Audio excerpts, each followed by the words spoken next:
I heard it today in a conversation with a client where we were talking about a big video project they wanted to work on. And so I gave them our menu of services. I gave them the rate card. I broke down exactly the way that it would work. I priced out, literally sitting in the meeting, just using our production plan. I said, let's do it together and get an idea of what it will actually look like. Because she goes, I don't know my budget, but if I could get an idea, I'd be able to work with it. I go, okay, let's map it out. And it's crazy just like sitting there and thinking that we've built all this stuff over the last couple of years, and just how it's this wild recursive function between going out to clients and saying what's important, what is the thing that you need, how do we make it as easy as possible for you to understand so that you have the best experience, and then going back to the production ecosystem and saying what's the easiest way that we can generate this that gives us the highest quality, that makes sure that everything is spot on. It's wild to see that happen, and then you start to see these other little ancillary things happen. Yeah. So we're having the conversation, and they go, well, let's do the video stuff. We're going to do some of the promo stuff, and then we're going to do some of the day of. I kind of map out what the price would look like for them. They're like, okay, that's cool. And one of the other people in the meeting was like, oh, I think we have a connection on photography. And right there, the person who was leading the conversation goes,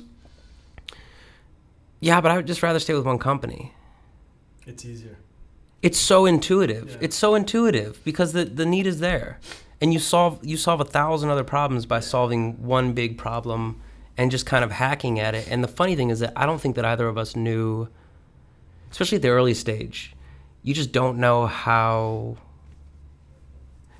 small you have to go to make something big. And I think that for me is so key. It's crazy. From regarding something that I've learned about being an entrepreneur. And I think it's one of the things that you and I, when we pop a beer open. We're at 20 minutes, that means I have to put my hair up. It's something that we discuss, right? It's you have to go so deep into the weeds, and then all of a sudden you flip a switch, and in the same day, just from one moment to the other, and you have to be crazy high level and cater to the growth of your company, and then all of a sudden you have to go in the weeds, and then you have to become a fire person and like put out fires and so on and so forth. And it's hard, and then you get home and you're exhausted, and you wake up in the next morning, and that kind of just repeats. And if you don't have and I think that for me has been, for me personally, I don't know how this would have been ever possible without a business partner. Yeah. First and foremost, because we remind each other of what our north is, of what our focus is, of what we like and what we don't like, and why we're in this in the first place, and so on and so forth. But the motivation piece is such a challenge. I think it's challenging for human beings in general, for every job, for everything. But being an entrepreneur and having just to jump from one thing to the other and flip these switches all the time, and then waking up in the morning and finding the motivation, both in problem solving the daily problems and growing the thing based on your big vision. That for me has been really, I think, one of the greatest learning, one of the greatest quotes. Stinking hard to learn.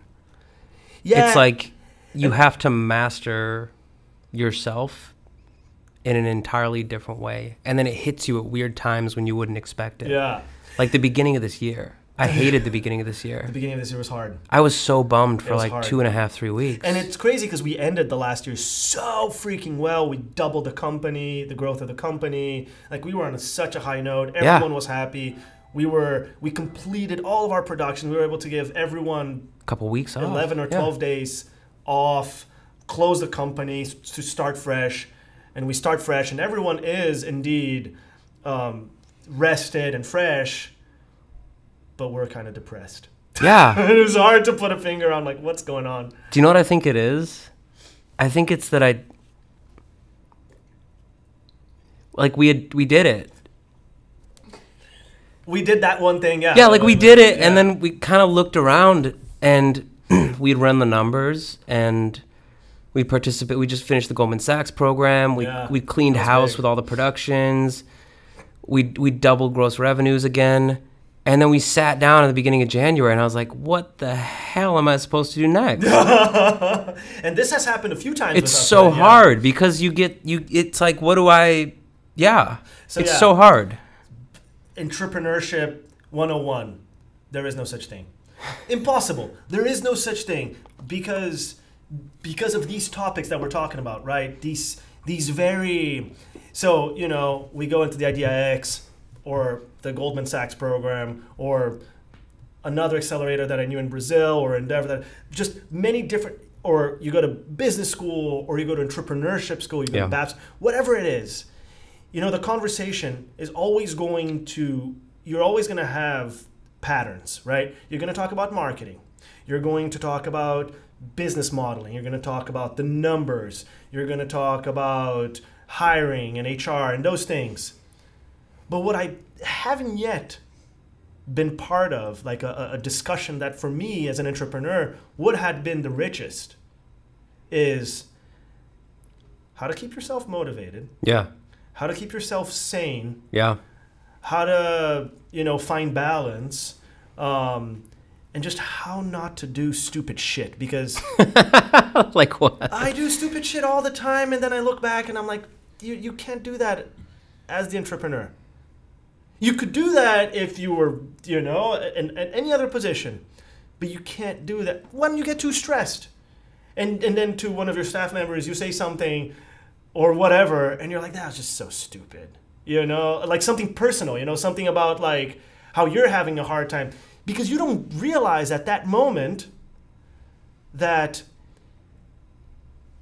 that weakness of yours that you just very clearly illustrated because you're struggling or whatever in that specific moment, you didn't realize if that is going to somehow impact the performance of that somebody else, member or their view of how the company is being led. And then there's this whole cultural aspect of it that we're exploring, that we're figuring out. And that is so, it has so many variables to it. It's so hard, right? Company culture. That was the most boring classes that I had in school. And yet here I find them to be probably the most important things to apply.